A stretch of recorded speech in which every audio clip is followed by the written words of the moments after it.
I'd like to welcome you all to our second International Security Speaker Series of the semester in the new Robert Strauss Center on International Security and Law. Very pleased to have Jack Snyder here from Columbia University. Before I introduce Jack, I have to harangue you about the rest of our series and encourage you all to come. We have a great series for the rest of the semester. They'll be in the spring too, but I don't know about that yet. But in the rest of this semester, it gets jammed in, and this was adapting to the schedule of our invitees, and I apologize for it. We're going to try to spread it out in the future. Our next talk is next Wednesday, so 6 days from now, November 1st. Steve Aftergood from the Federation of American Scientists will be here to talk about the challenge of government secrecy. Pretty interesting talk, given all the political controversies going on right now. And then just 6 days after that, November 7th, we have Mike Desch from our friendly competitor down the way at the Bush School. He will be talking about the liberal roots of American empire. And that should also be a very engaging and interesting talk. Mike's a lot of fun. So I hope you'll come to those talks, same bat time, same bat channel. This is the place. And one other thing, since we first met in this semester, our new director of the Robert Strauss Center has arrived at the University of Texas, and we should all wave to the crowd. Jim Lindsay in the back of the room there. We're very pleased to have him joining us here in Austin, and look forward to his participation in many ways, making our campus life better. One other wonderful thank you. We're pleased that Betty Sue could make it. Betty Sue Flowers, the director of the LBJ Library, she co-sponsors this series with us and offers us this lovely space and helps us out in many ways with the series, and we're very grateful for that. So, without further ado, Jack Snyder is the something and Renee. Robert and Renee? Robert and Renee Belfer. He's a Texan. Oh, he's a Texan. So how come it's not the chair at the University of Texas? He was planning to have a chair at the University of Texas, but he lost $3 billion in the Enron scandal and ran out of money. Curses. In any event, he's the Robert and Renee Belfer Chair at the Political Science Department at Columbia University, also at the Institute of War and Peace Studies there, which is one of the kind of great storied places to study international security. He also is currently wearing a hat as the acting director of the Harriman Institute, another very famous name in our business. The Harriman Institute specializes in Russia and Eastern Europe, an area that Jack has written on over the years. First came to my attention, and probably many people in graduate school, for his very famous, influential book, The Ideology of the Offensive, published in the 1980s. He's published a series of award-winning books. That was a big one, but moving on into studying alliance politics, democratization and war, very influential research agenda. And we're very grateful that today he's going to talk to us, extending his interest in the blend of domestic politics and foreign policy and international relations by talking about the current American foreign policy and its effects on political divides in the United States. So, Jack Snyder. Thanks, Eugene. So I already made a joke, so I don't need to start with a joke, and I can get just down to business. The paper that this talk is drawn from is an occasion piece. It's written for what we hope will be a special issue of a political science journal on the topic of unipolarity, namely the fact that the United States is the single strongest power in the international system. And I was assigned to write the domestic politics chapter for the special issue.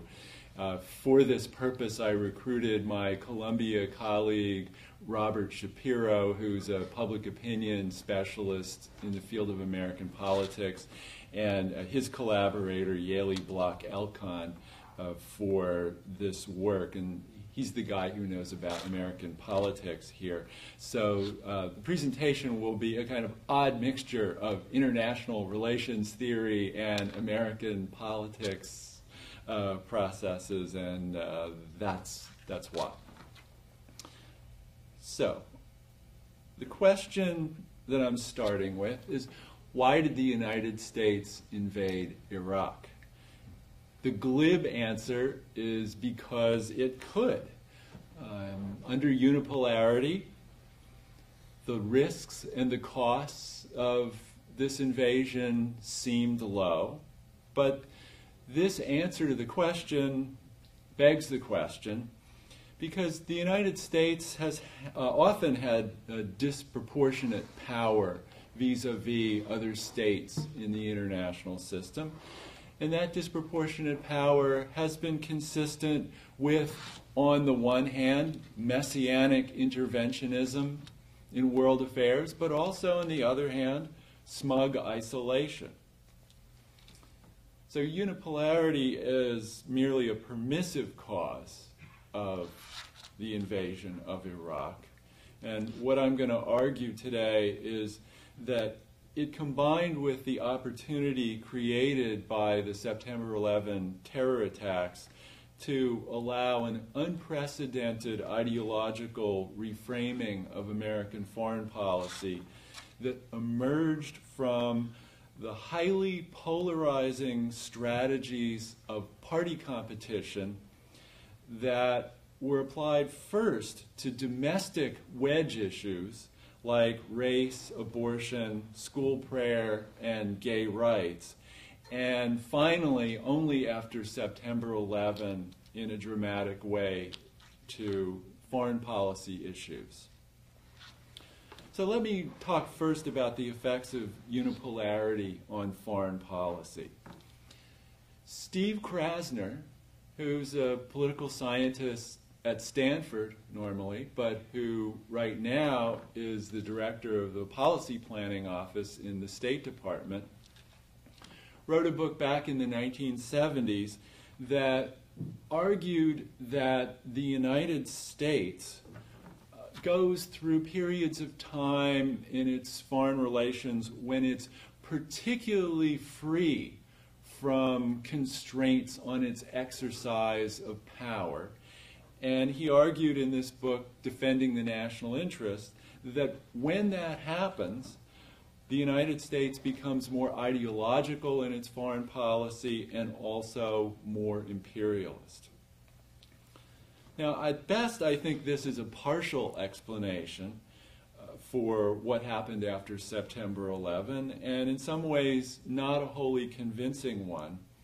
Sometimes the opposite happens in world history, where increased pressure and geopolitical constraint on a country fuels aggressive ideology.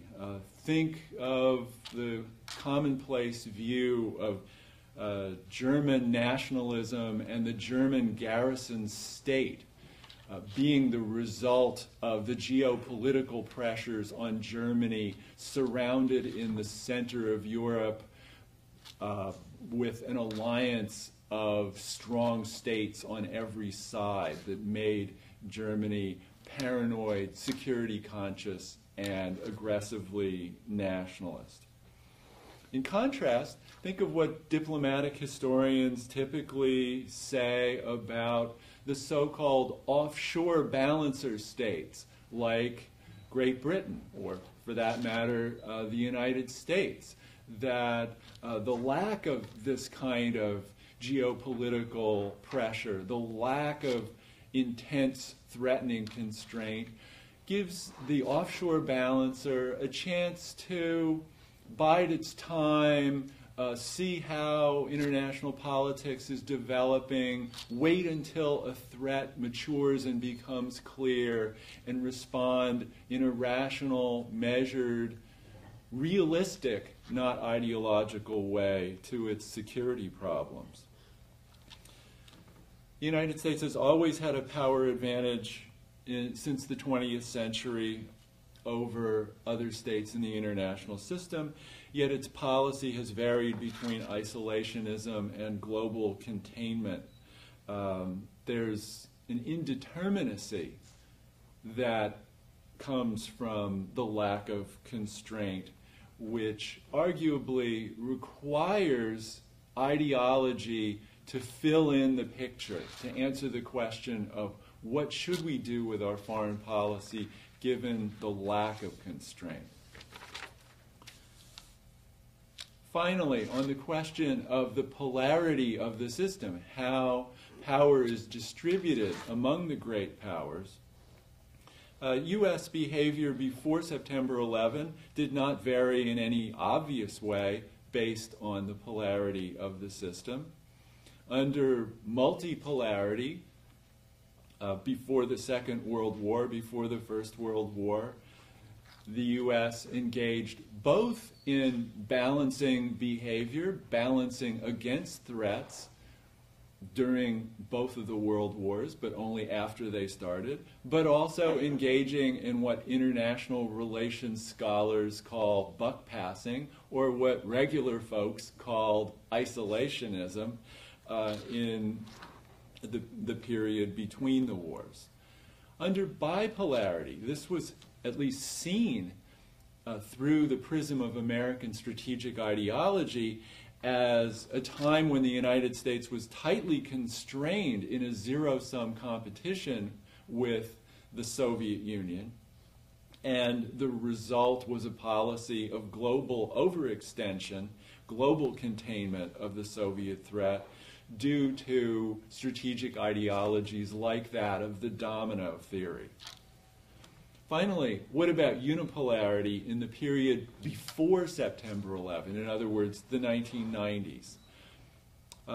U.S. foreign policy then was characterized by the extreme caution of non-intervention in Bosnia in the early years of that conflict, non-intervention in the Rwanda genocide, the decision not to go to Baghdad in the first Gulf War under the elder Bush.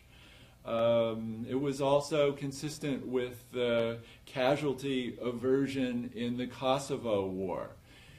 It was also consistent with the second George Bush's discussion of the humble foreign policy that he promised Americans during the presidential election campaign in the year 2000 at that time. So no obvious clear connection between polarity and either aggressive or isolationist policies. At most, I would argue that unipolarity is a permissive condition for the kind of policy that we've seen after September 11 and the invasion of Iraq. Unipolarity is a situation under which the costs and risks of intervention can seem low if they're framed that way by the strategic ideology that's being propounded by the president. And the lack of an immediate hard budget constraint in foreign policy gives a freer hand to ideological framing of that kind in foreign affairs. So let me move now and talk a little bit about strategic ideology. In my office, I reached for the dictionary, the Webster's Collegiate Dictionary that I've been using since 7th grade, and it defined ideology as, quote, the integrated assertions, theories, and aims that constitute a socio-political program. So, for example, goals, such as that all states should be democracies, or categories for defining the situation, such as rogue states or weapons of mass destruction, or causal theories, the idea that offense is the best form of self-defense, or the idea that Saddam Hussein is undeterrable, or the idea that the Arab street will jump on the bandwagon with whoever is the strongest and most forceful kid on the block. Now, ideology is often taken as a term of disparagement, especially when ideology bulldozes over inconvenient facts. The Bush administration's foreign policy has certainly been a target of this kind of criticism, and Bush staffers have made themselves an easy target for this charge, such as the fellow who has been widely quoted as saying that we create our own reality through our foreign policy rather than responding to reality. People who voted for President Bush in the 2004 presidential election, 75% of them said that they believed that there had been a strong tie of support between Saddam Hussein and al-Qaeda, and 60% of them said as late as a couple of weeks before the 2004 election that they believed that weapons of mass destruction actually had been found in Iraq at a time when both of these facts were not only widely known to be disproved, but actually President Bush himself had sort of said by then that they were not true. Public opinion analyst Stephen Cull says that, well, this reflects cognitive dissonance on the part of people who felt bad that they had supported the Gulf War only to get evidence later on that the justifications for the invasion were false, and that people in that sort of situation save themselves from psychological pain by just putting aside inconvenient, falsifying facts. I think that evidence suggests that this explanation actually is not correct. Independents and Democrats, when they learned that the al-Qaeda tie and weapons of mass destruction claims were false, for the most part accepted those revised facts as true. It was mainly the Bush voters that, in large proportions, denied these obvious facts. So the more an ideology reduces facts and ideas to a tidy package that supports a socio-political program, the more ideological is its character. And the National Security Strategy Memorandum that the Bush administration put out in September 2002 captures nicely that package with its two main pillars, the concept of preventive war and the concept of forceful democratic regime change. So let me now talk about the effect of the domestic political setting on strategic ideology. Starting off with some general propositions before I apply them in any detail to the Bush administration strategy. So one proposition is that regime type affects the propensity to engage in strategic ideology. The key regime type is democracy, and there's been a dispute over the years about whether democracy is prone to misguided strategic ideas. At one point, Walter Lippmann expressed the conventional wisdom, which was that public opinion is very fickle in democracy, and democracies will go in a boom and bust cycle between ideas of isolationism and messianic ideas of using force to make the world safe for democracy. But at least in political science circles, that concept has become far less prevalent, and now the conventional wisdom among political scientists is exactly the opposite. It's the view that democracies are particularly intelligent in the way they evaluate strategic ideas in their free and open and well-informed marketplaces of ideas, where strategies, even of the most powerful politicians, the President of the United States, are subject to constant scrutiny by well-informed experts in the media, in academia, and subject to intense opposition from the opposing party. The proposition here is not so much that democracies never make any mistakes in their strategic judgments, but in part because of the open marketplace of ideas, that democracies learn more quickly from their mistakes and correct strategic overstretch more quickly than authoritarian states do.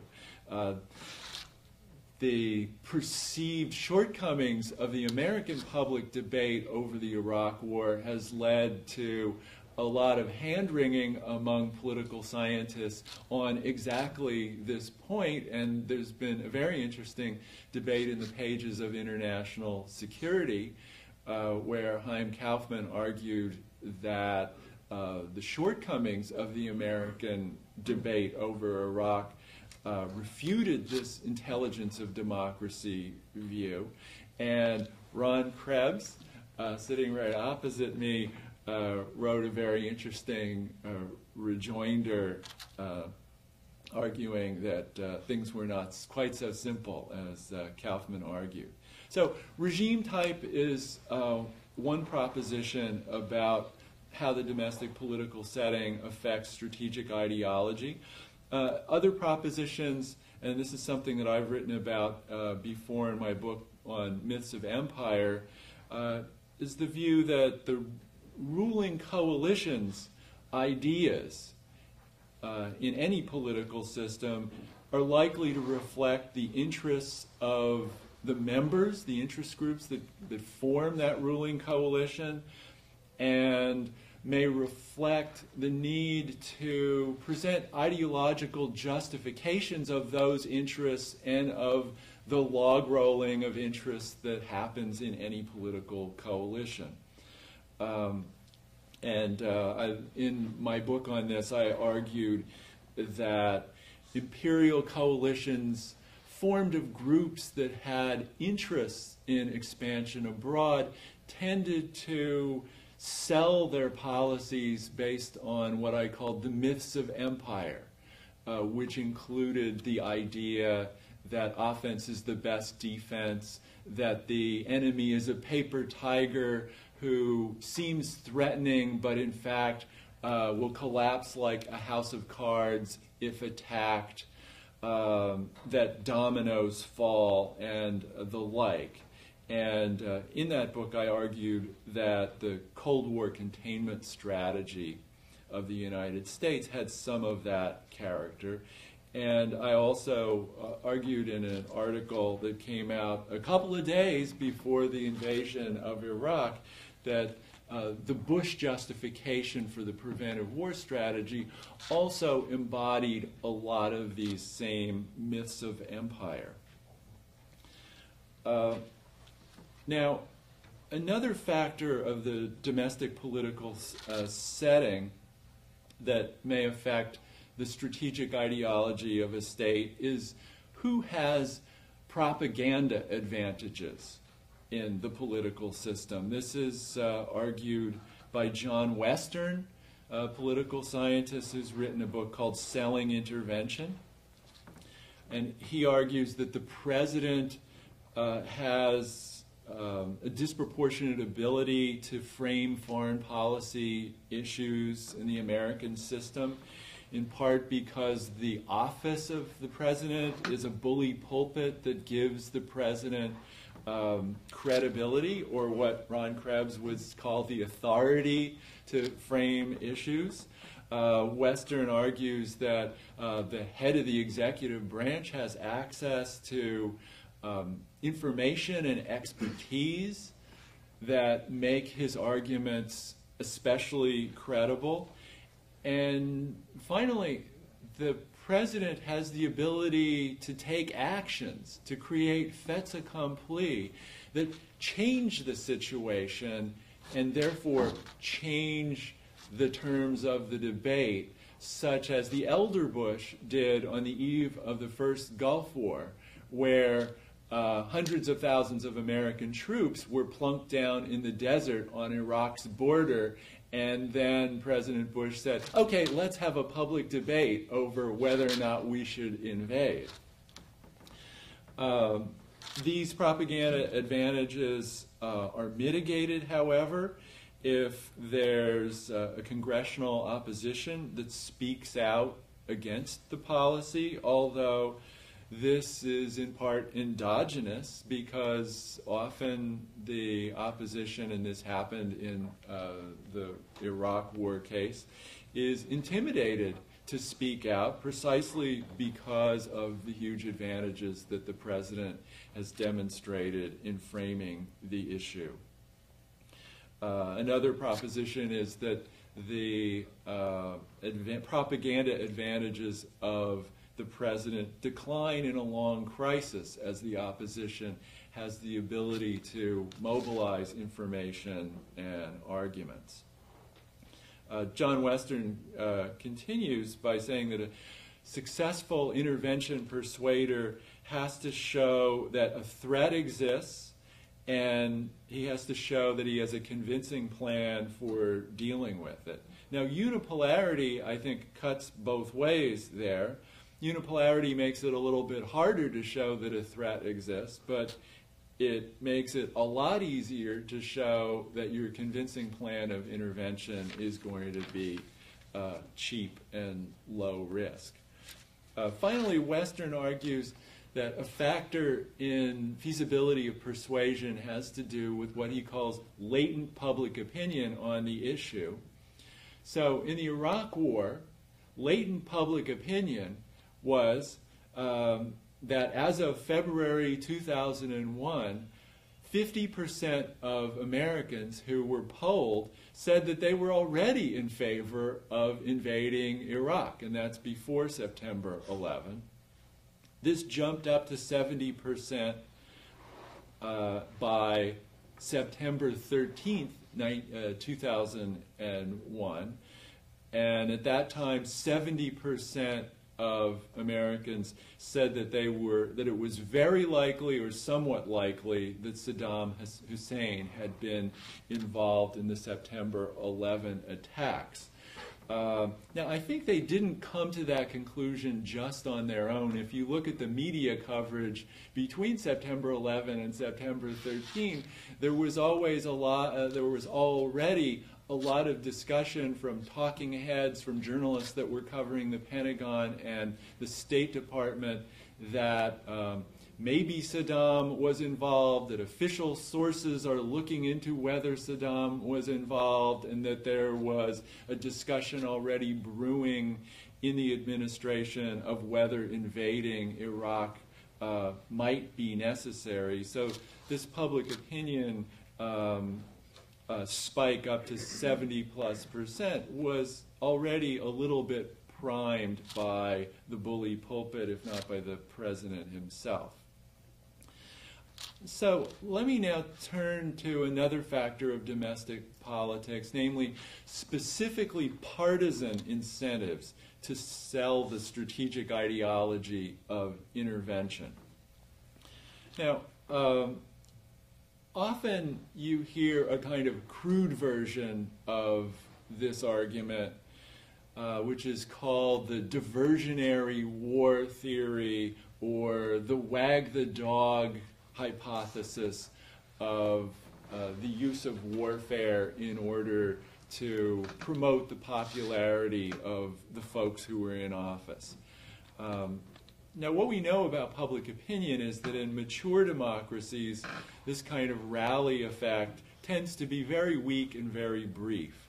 I think diversionary wars are mainly phenomena that are important in semi-democratic regimes where the leaders have much stronger incentives to gamble for political resurrection.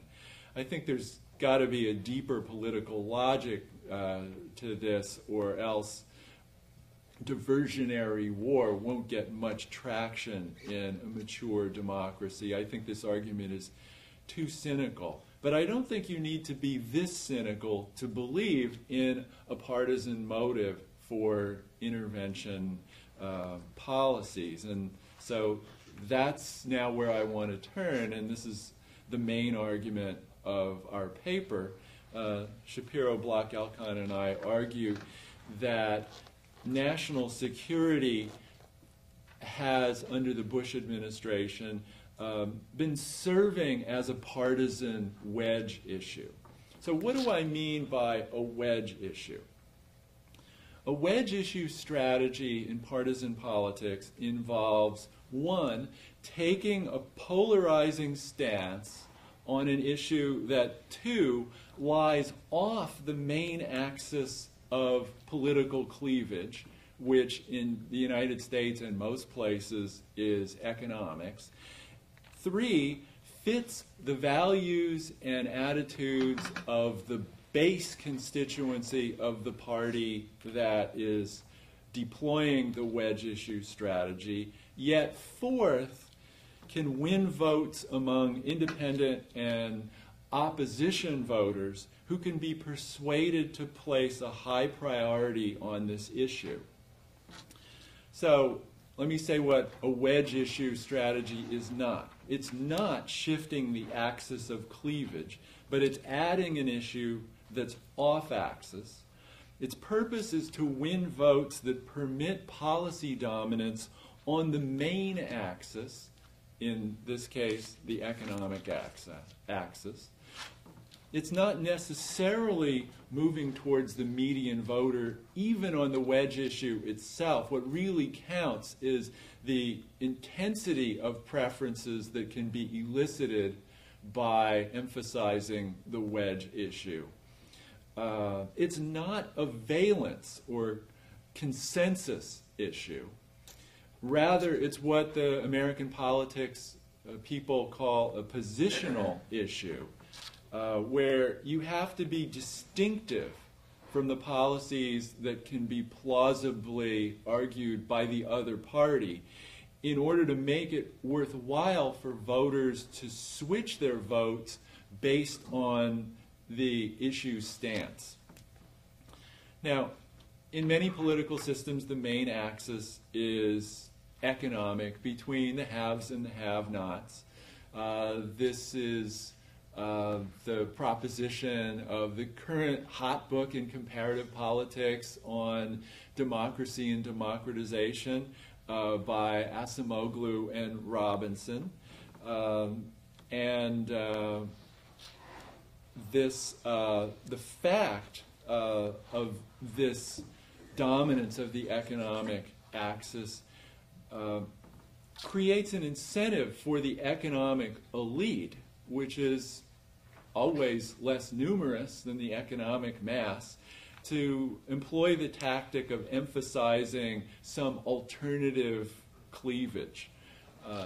In some societies, this is known as the tactic of playing the ethnic card. So, for example, in India, where upper caste Hindu politicians will foment riots or religious tensions on the eve of an election in order to make salient the religious cleavage in society, in order to get voters to base their vote on that cleavage rather than the cleavage of economics between have and have not. So wedge issues are a variation on that general kind of strategy. Now, since 1975, the polarized party system in the United States has created incentives for wedge issue politics. First in non-economic domestic issues, and then after September 11 in foreign policy.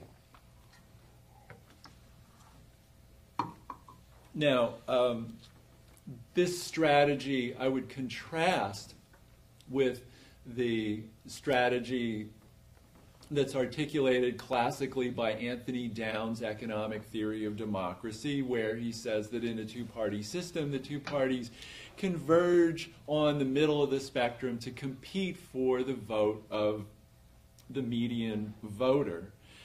Karl Rove, the Bush electoral and domestic politics strategist who also was outspoken on Iraq and terrorism policy, Karl Rove says that's completely wrong. He says, quote, "there is no middle." So what's the logic behind that statement, and why did this happen in American politics? Well, first of all, it's not the polarization of mass attitudes. The preference curve of American voters is bell-shaped and peaks in the middle of the political spectrum now, just as it did 40 years ago. So there's nothing new there. Rather, it's the way that increasingly ideologically polarized parties structure the options that voters have, forcing voters to sort themselves into parties by ideology in a way that they didn't in much earlier eras of American politics. So how did this happen? Students of American politics have a few arguments about this. Not all of them are the same, but they include the following elements. One is the switch of the solid South from the Democrats to the Republicans, so that now race is not a cross-cutting issue in party politics.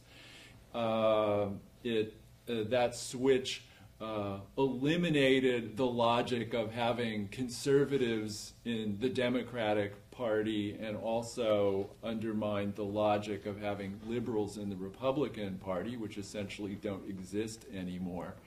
So that now conservatism and liberalism line up with party.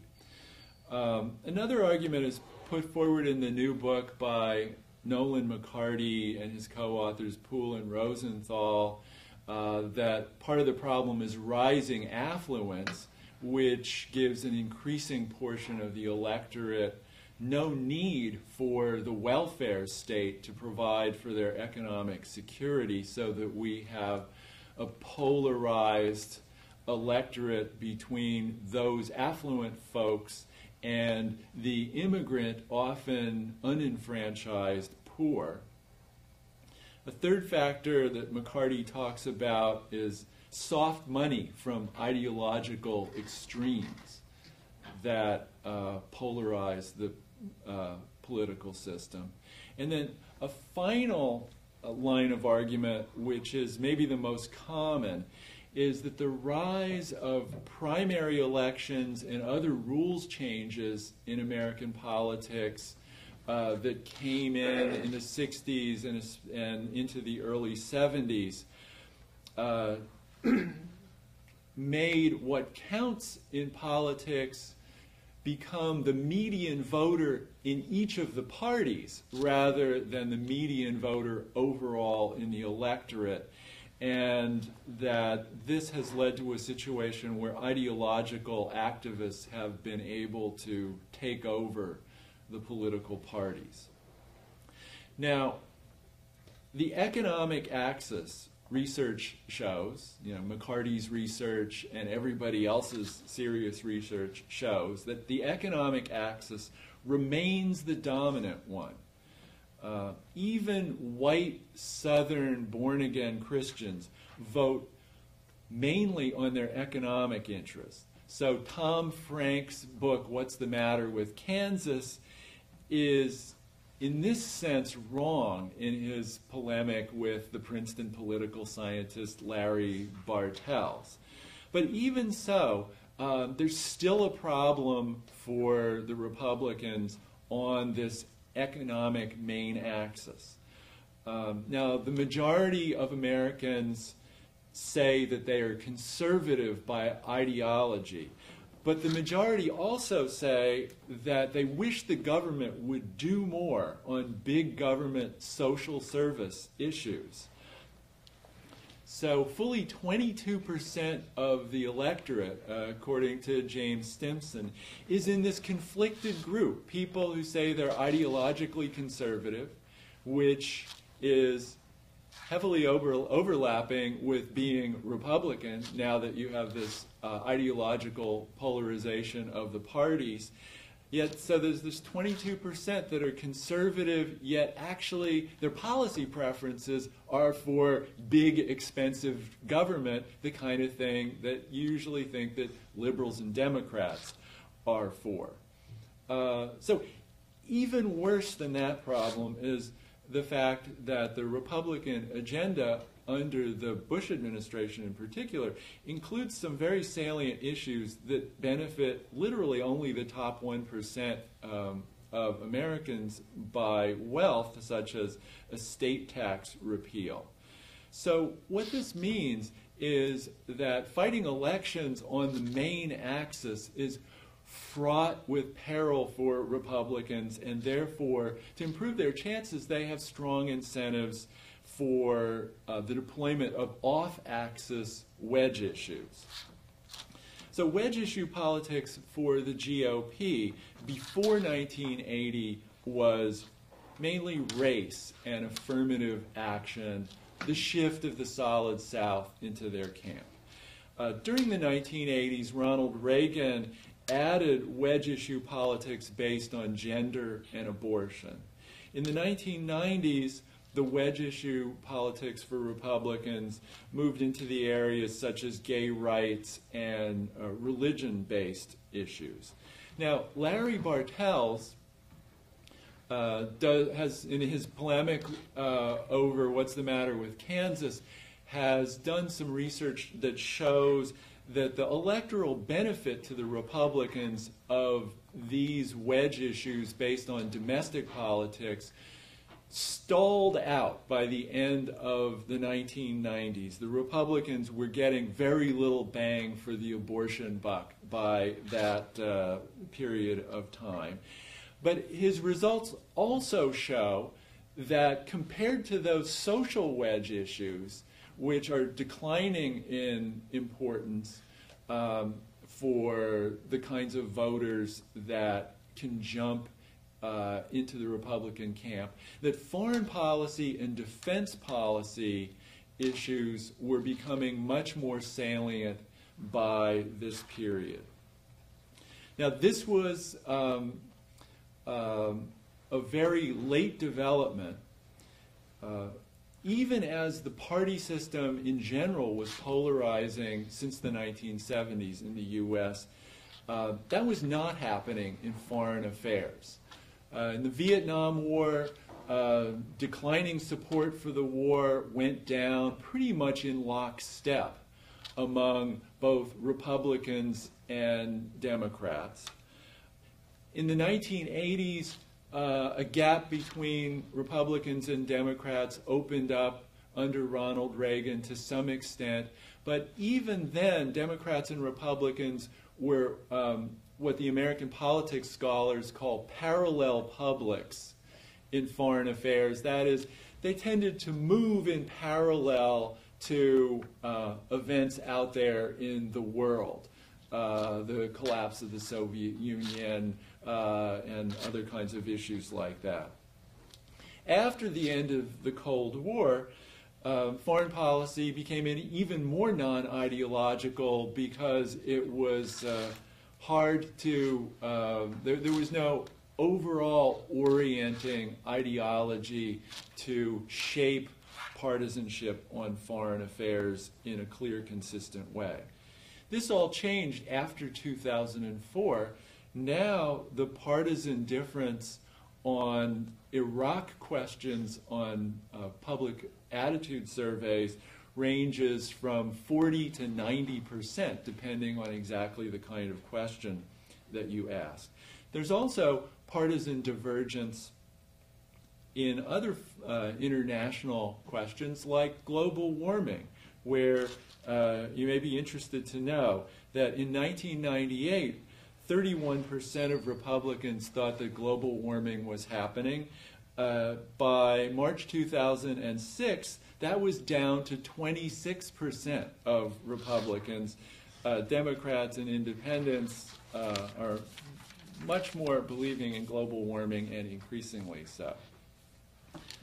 So foreign policy polarization in this way is not just sorting and mobilizing the base. It's also persuading them to adopt coherent ideological linkages between conservatism and specific issues in the areas of economics, foreign policy, and social issues, which has been a major aim of neoconservative ideology, to create that kind of conceptual edifice. Now, Shapiro and Bloch-Elkan used national election study panel data that we report in the paper that shows that people are now reasoning more from partisanship and ideology to their stances on particular issues, domestic and foreign policy issues, in contrast to the early 1990s, where people were reasoning in both directions equally.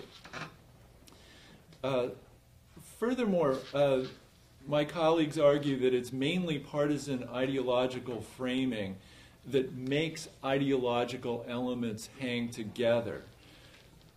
Some evidence for this is that heavily framed issues like Iraq and like tax cuts have a very tight fit with conservative ideology and also with Republican affiliation.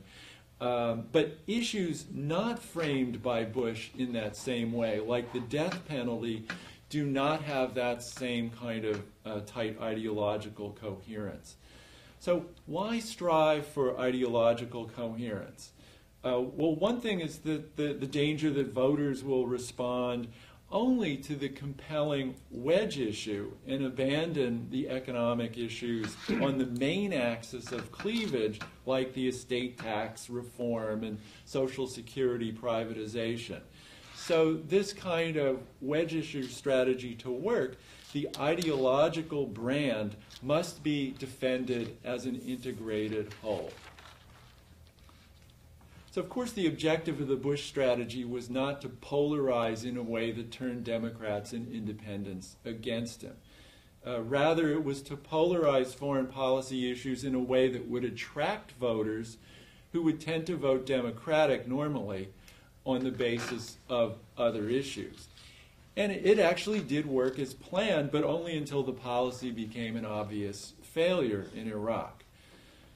Now, invading Afghanistan and hunting down terrorists would not have been sufficient to work as a wedge issue. That was a valence or consensus issue. Only by invading Iraq could Bush differentiate himself in the GOP from what Democrats would have done. So part of the Karl Rove strategy in the 2002 congressional elections, for example, was to force as many Democrats as possible to vote against the resolution authorizing the use of force in Iraq. There was on the table the Biden resolution, which would have gotten the vast majority of Democrats to vote for it.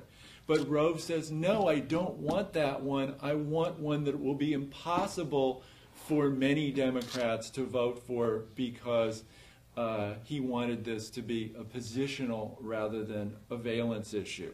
And it worked in the 2002 midterm election. It intimidated candidates from running for office as Democrats. In that election, only 1 of 10 Democratic candidates for congressional seats, I guess this is open congressional seats, were previous office holders, whereas usually the number is 1 out of 4. The high-quality candidates didn't want to run in 2002. By 2004, the wedge strategy was starting to become a liability: no weapons of mass destruction, no K to ties, and Democratic and independent support had depended on this. It really went up and stayed up only with the Colin Powell speech to the UN. So the Democrats and the independents were data-driven, or at least what they thought was data-driven. And their support stripped away in 2004 with the revelations. In that election, people who said that Iraq was the most important issue voted for Kerry disproportionately. People who said that the terrorism issue was voted for Bush. The Republican base, however, held firm.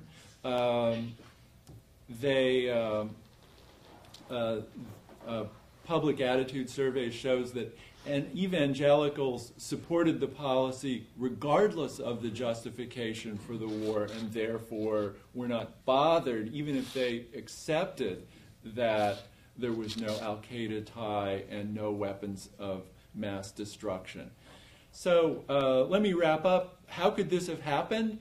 Our argument is that the combination of unipolarity in September 11 gave the Bush administration a free hand abroad, and also the freedom to reframe foreign policy ideology at home, and that the logic of political competition under conditions of partisan polarization made it a natural move for the Bush administration.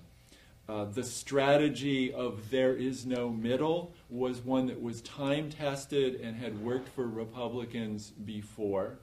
And it had selected into office a cohort of true believers for whom the ideals and the expediency of wedge issue politics were seamlessly merged.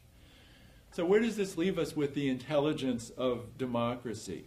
I'm actually an optimist about this. I think that taking the big picture, bird's eye view, the system worked, the truth came out, people were sensitive to costs, and we're getting a policy correction as a result.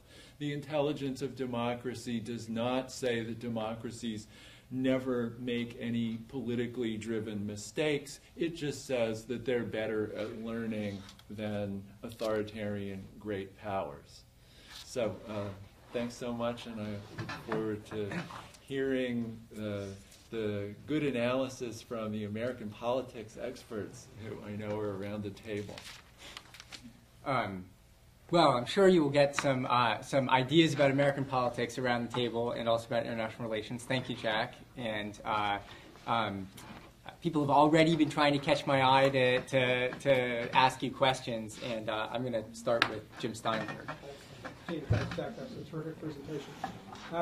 I would make 2 observations and get your response to them. And I hope the first one won't seem like a semantic one, but because I think your account of what happened from 2001 to now is exactly right.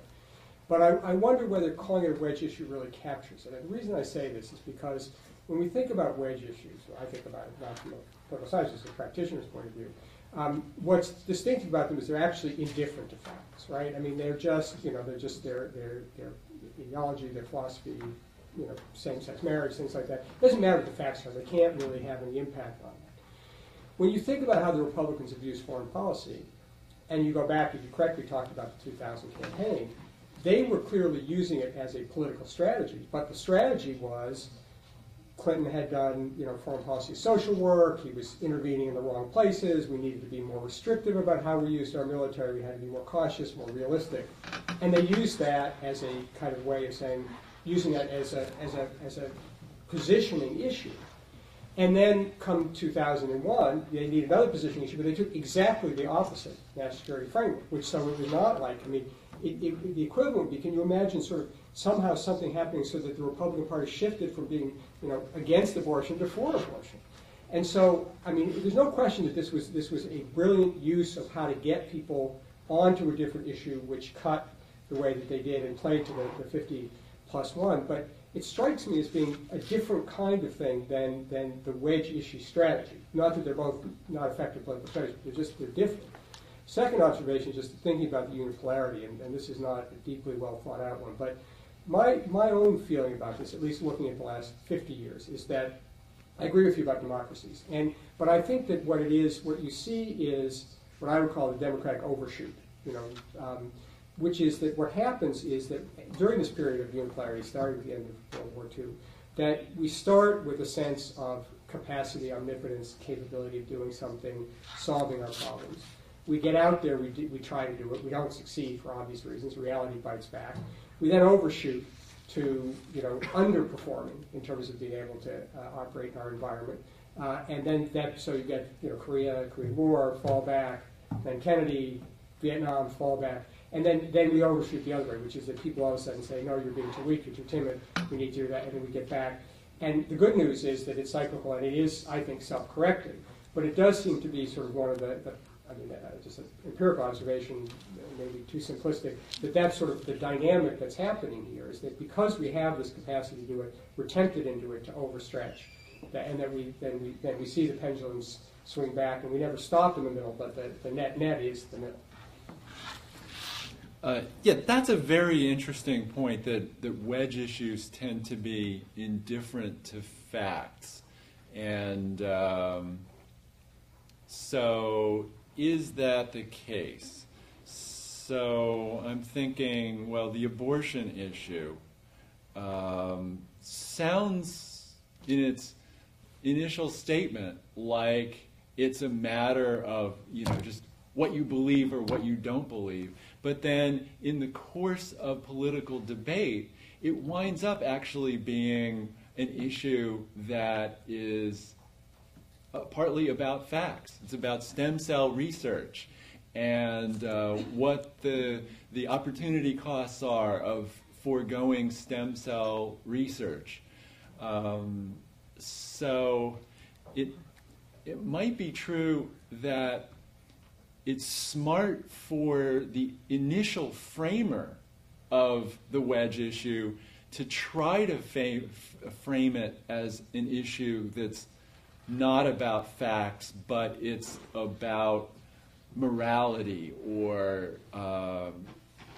right and wrong. But the fact that the defense against that framing can be to say, wait a second, this is an issue that's partly about the facts. And let's talk about the facts of stem cell research. May also have something to say about the way the Iraq War and the War on Terror were framed. So I read a bunch of the speeches of senators who were explaining their vote on the authorization to use force in Iraq. And one of the common themes of a lot of the speeches that I read was that September 11 made Americans feel different about security, that it was an emotional time for Americans, blah, blah, blah. And then there would be a whole, the missing paragraph of facts and logic. And then you would get to the conclusion that, therefore, I'm going to vote to authorize the use of force in Iraq. In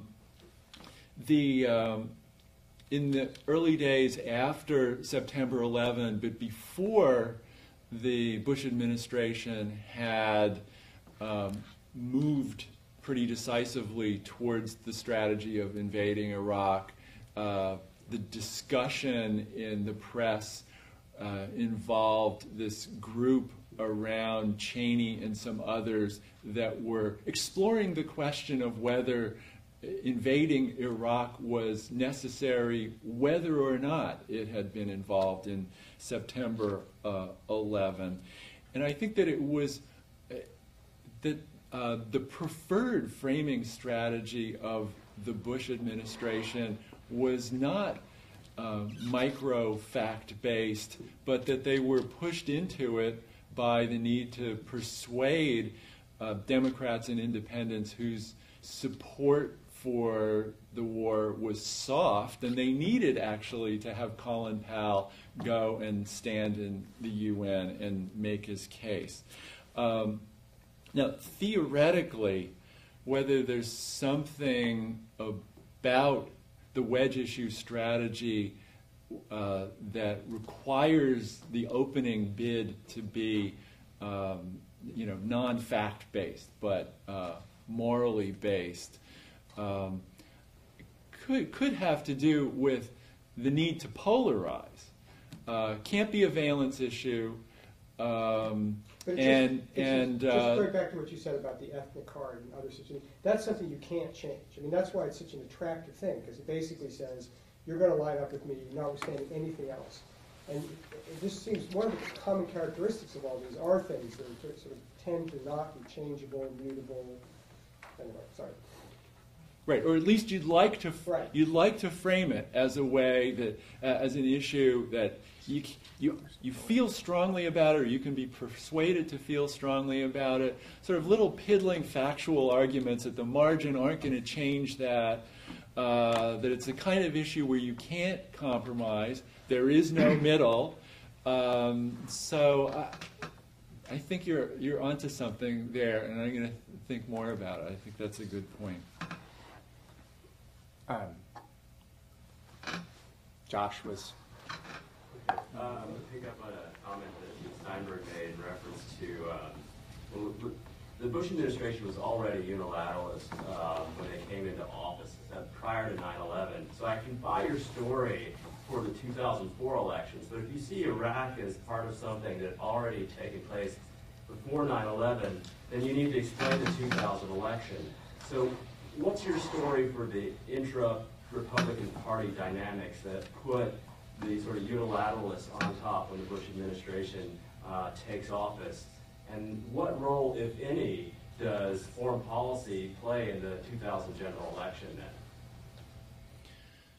So there are a couple of different kinds of, well, at least, I don't know, three kinds of unilateralists. There's the unilateralist neoconservatives, like Wolfowitz. There's the unilateralist, assertive, pseudo-realist hawks, like Rumsfeld and Cheney, who don't believe, the entire package of neoconservative ideology, but they do believe in the Kaiser Wilhelm big stick theory of diplomacy and how to get what you want in the world, and they really believe it in the unipolar era. And then there's the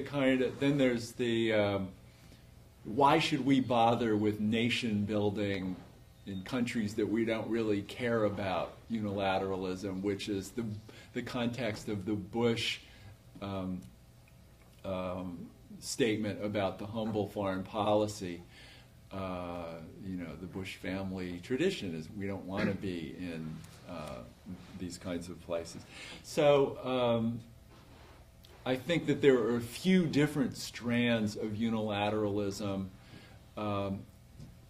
not all of which lead to aggressive foreign policy, and therefore it's not until September 11 that the three strands kind of converge in a single conception of a foreign policy strategy.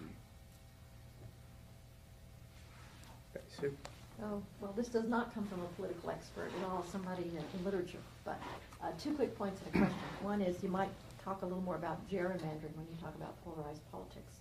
There would be a good thing to add, I think. Second, the global warming. I could see that being a kind of statistical freak, because if you measured it, unless you talked to the same people in 2006 that you talked to earlier, you would get a purer sample of Republicans. because more people have peeled off and become independents. So in fact, unless you were talking to the same people, I would expect the second sample to have a lower opinion about global warming. It wouldn't be a surprising thing. It's a statistical anomaly. But the question arises from your comment that an ideological brand must be defended as an integrated whole. Let me just throw this on the table as a counter argument, that in fact the Republicans look at the electorate ideologically, not, or even themselves, not as a whole, but do the kind of market research that can target people and appeal to the one thing that might, and so in fact the whole market research has a tendency to look at polarized consumers of ideologies that are separate and don't really have to be put together that strongly into an ideological whole.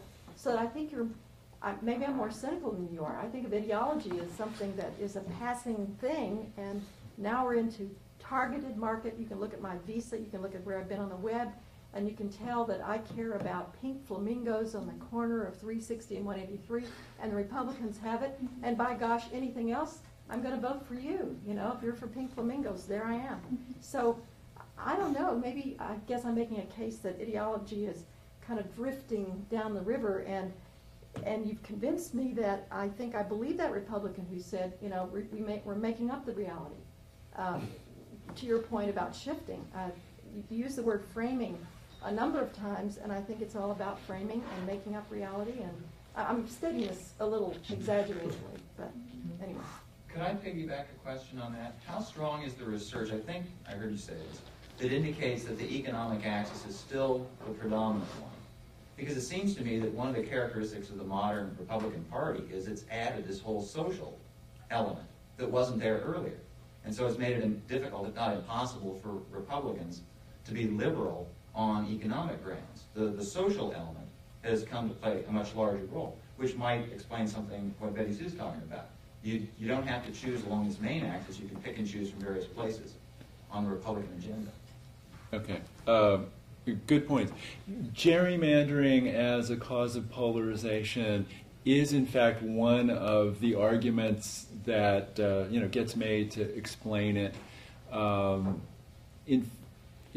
Well, the McCarty book does a sophisticated, careful study of gerrymandering's effect on polarization, and they argue that it doesn't explain polarization. So, this is like above my pay grade. I'm just kind of reporting what the real experts have to say on it. But I thought that this was part of it. But Republicans and global warming, yeah, I think the numbers that I reported are in fact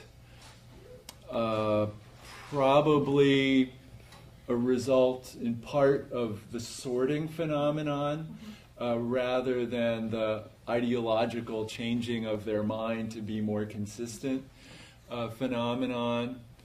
But we also have data on conservatives' view of global warming, and where party sorting per se should not directly be an issue. And there's actually a bigger drop in conservatives' belief that global warming is actually happening between 1998 and 2006. So I don't know. Further analysis would be required to try to work through that. The point about market research. So what if you just have a strategy where you find the niche constituent and give them exactly what they want, as long as it's not going to be something that's going to alienate your base. But you don't try to link it together in an ideology. So, in other words, what if you try old-fashioned politics? That's what they do. Like the Big Tent Democratic Party, where, you have northern blacks and southern segregationists and, all sorts of totally ideologically completely incommensurable constituencies all under the big tent because you've just cut all these deals and made promises. No, but That's a it's the opposite of strategy. that. That's a strategy that can. It would be the opposite of that, where I mail you the pink flamingo letter that your next door neighbor doesn't get. They get an Iraq letter, but they both say vote Republican. So I go in and I vote for totally different, disconnected reasons from my neighbor.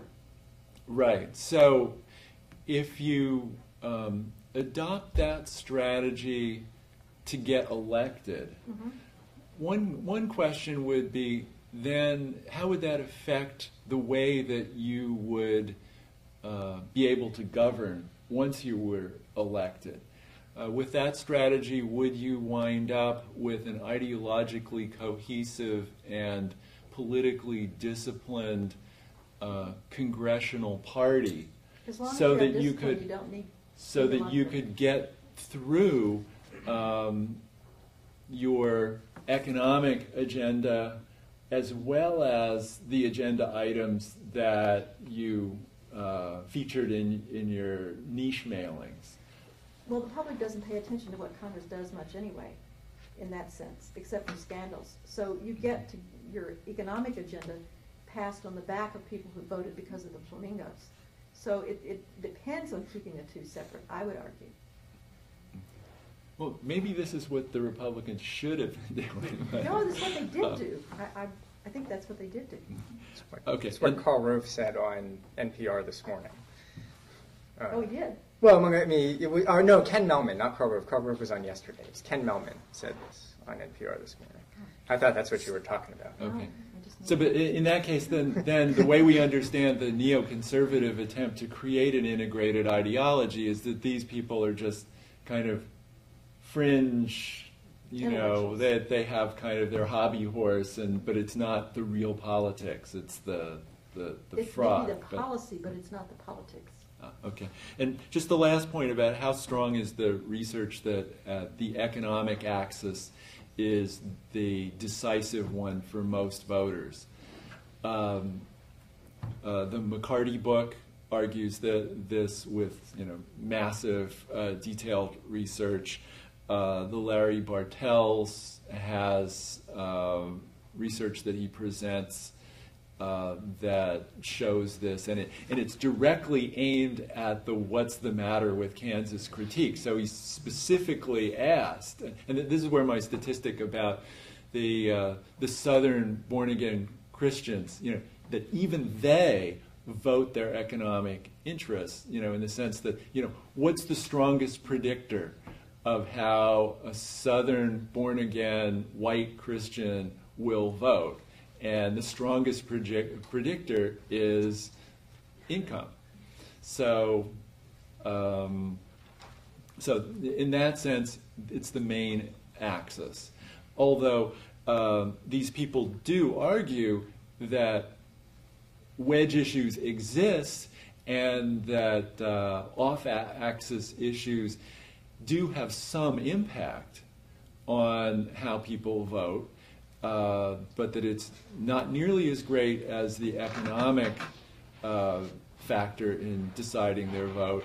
And Bartels shows that through the 90s, the domestic social issues were declining in their impact relative to the economic issues. So we've got a bunch more people in the front of the room raising their hands. Is there anyone in the back of the room that wants to raise a hand? There we go. Based on your model, it seems like wedge issues have a half-life of sorts, that they reach a point of diminishing recurrence and then they become a liability. I'd like to know if there's a pattern to that where you can predict just how long it takes. It seems to be a decade or a certain number of election cycles before a wedge issue should be jettisoned. And then the next question is, I would like to know whether or not you can cleanly jettison wedge issues, or do you just keep collecting them? It seems like the Republicans are trying to distance themselves from the Iraq War in 2006 and certainly by 2008. Do they do that, and is it possible? Do they try to do that? Is it possible?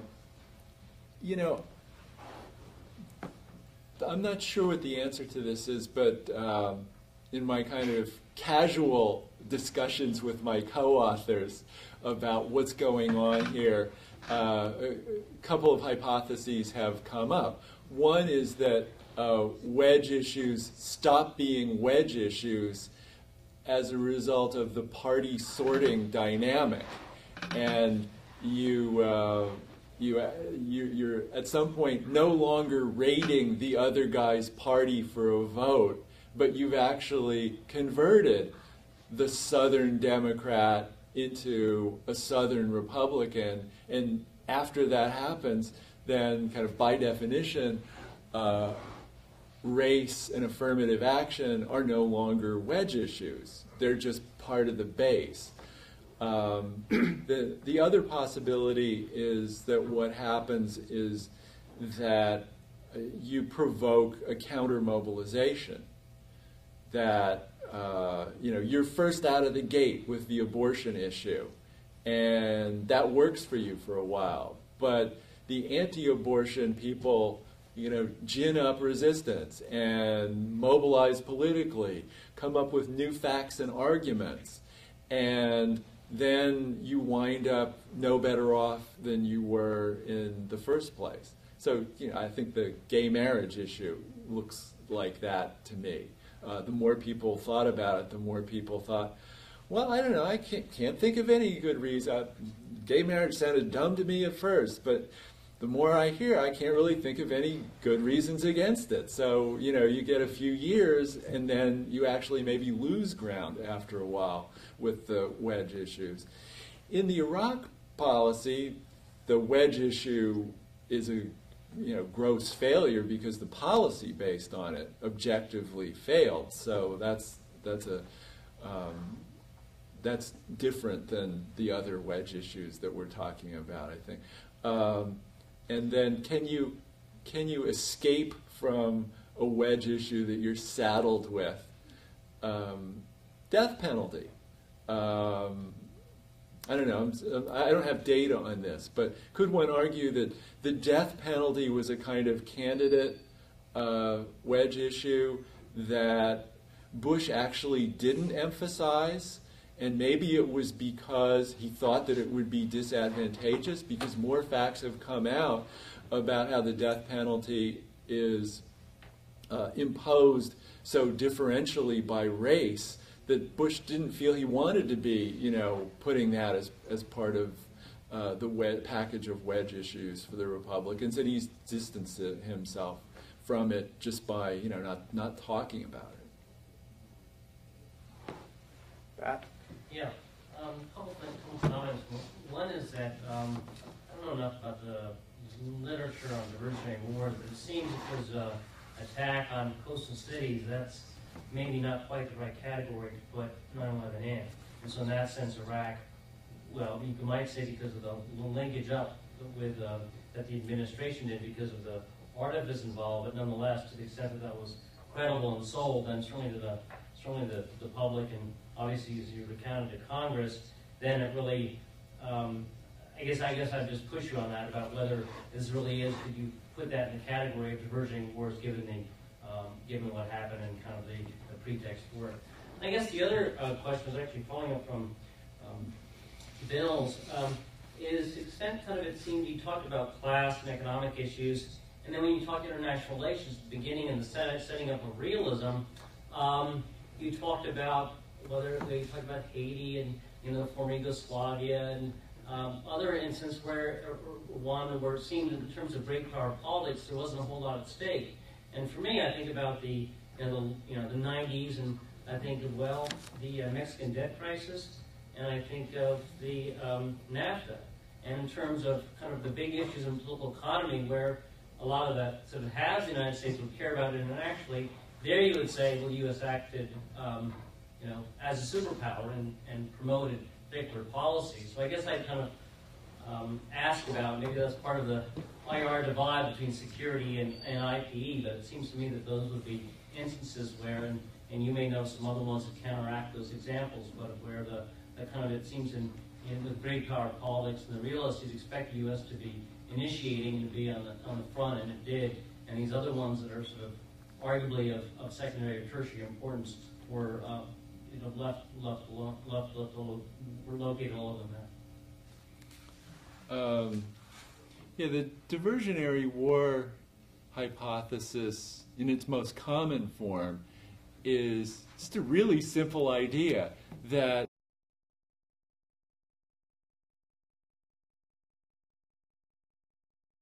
a little shaky and he wants to boost it up.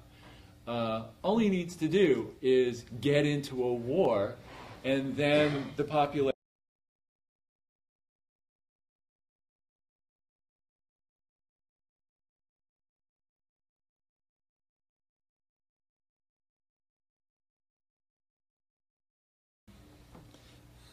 some other variants of diversionary war theory are a little bit more sophisticated, and we'll talk about certain kinds of leaders that face certain kinds of dangers from staying in office, and that a gamble for resurrection may be worthwhile to them, even if the odds of winning the war are a long shot.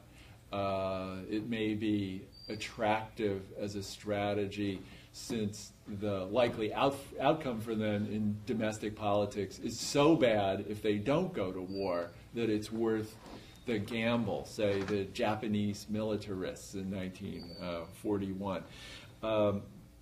So personally, I think, though, that these kinds of arguments about diversionary war are not very convincing for mature, stable democracies, because the rally effect has been shown to be so small in countries like the United States. You know, if you want to explain Wilhelmine Germany in 1914 or Imperial Japan in 1941 with a kind of gamble for resurrection, diversionary war explanation, I'm all for it, but I don't think it extends to the Bush administration. On the NAFTA point, I may not be quite understanding what you're getting at, but certainly I would agree that America's unipolar power gives it all sorts of opportunities to use that power in various issue areas. And I'm just particularly interested in a case where the United States has gotten overextended in using its power. Even though its power was so great, it overextended what power it had. So I don't know what the economic analogies to that problem would be. Well, it was trying to say that in your domestic politics, you really stress the class issue and the economics and the has versus have not. And I was thinking of aspects where that same logic applied internationally with respect to haves in the United States, say top 1%, or say, most of corporate America. There, the United States, I think, did act sometimes unilaterally, sometimes multilaterally, to protect its interests in ways that were very serious and important issues. Certainly NAFTA for some hemispheric, and obviously the Mexican debt crisis for the regional and arguably national, international political economy. So I was just saying that it's kind of a. So I was wondering about sort of the realism in IPE folks. It seems to me that to extend that logic of the salience of these economic issues domestically, we want to look at the same thing internationally and say, where does the U.S. interest lie internationally? And here we also want to focus at least as much on those economic issues as your instance you made about what was going on in Rwanda or Haiti or the Balkans. Right, and sometimes you can have cross-class alliances in international economic issues, as in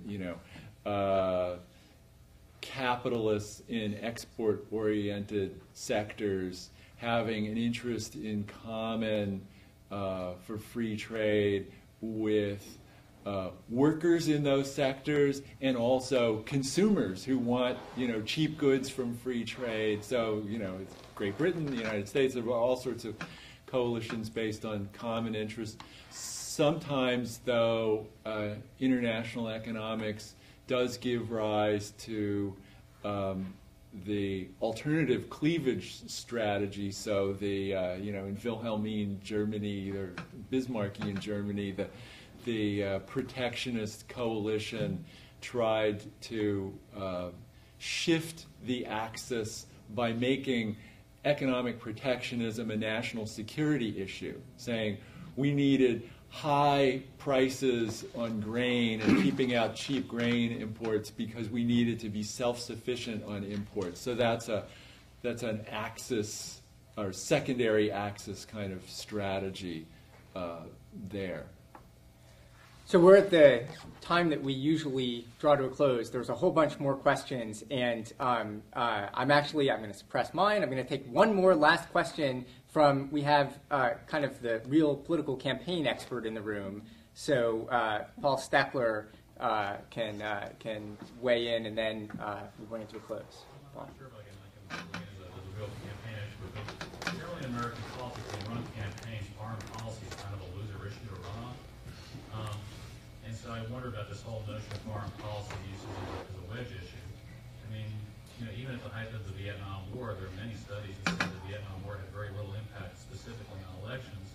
Throughout the Reagan years, when the Democrats had comebacks in 82 and 86, those comebacks are based on a recession in 82, and other factors in 86, maybe Iran-Contra, but more on the domestic standing of President Reagan at that time.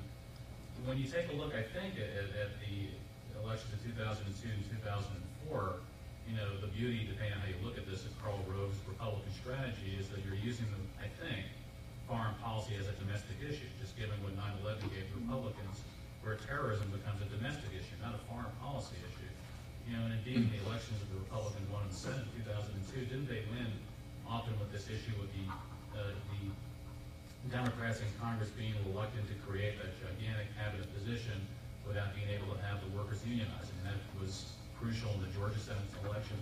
So I'm wondering, is this really a wedge issue? Because the way I see wedges is the use of, let's say, same-sex marriage, constitutional amendments like in Ohio 2 years ago, and the way Democrats are using the stem cell initiative over in Missouri at this time, this election. I mean, those are classic wedge issues. Yeah, well, one of the reasons why foreign policy has not been much of an issue to run on is that until very recently, foreign policy issues have tended to be valence issues, consensual issues, where there's some difference between the parties, but not nearly as much polarization as on the domestic issues. And that changed according to the data that Shapiro and Bloch-Elkan have been analyzing over the period between 1999 and 2006. And in particular, it changed dramatically after September 11. So there's something different now. Whether it's because foreign policy has become a domestic politics issue may be part of it. And so how... I guess what I'm saying is that when the election is analyzed afterwards, how much, the ironic thing over here, is Iraq driving this election or is Mark Foley driving this election? Is the post analysis of Katrina, is that driving the election? Is it really an Iraq election? Because I wonder about that right now, especially internally in campaigns. Is Iraq, reinforcing something that's a domestic concern in terms of competence, and change after 6 years of the Republican administration, or is it really election being decided on foreign policy? Question, I'm not sure. The change in the president's position, I think, makes it clear that Iraq is definitely on people's minds. Right. Well, even in the old days, the reason that LBJ was a one-term president was a foreign policy issue. But on Bush, when Rove talked about the Iraq issue, he said that the pitch to make is to explain that Iraq is the linchpin of the larger war on terror. So in that sense, he was not only linking the issue to the larger ideology of the foreign policy, but in your terms, he was also linking it to the domestic issue, which made it really hit home to the voters. But my argument is that without the Iraq part of it, it's not good enough to work as a wedge issue, because everybody agreed that we needed to invade Afghanistan. Everybody agreed that we needed to have better airplane security. The part of it that made it a distinctive issue for the Republicans, and therefore available as a wedge issue, was the Iraq War. And so anyhow, I think you're right that its power comes from the link to people's domestic security concerns. Well, and with that, I know a number of you have questions left. We'll stand around for a few minutes. Come ask your questions and chat. Thank you for coming and for staying overtime for this quite interesting talk.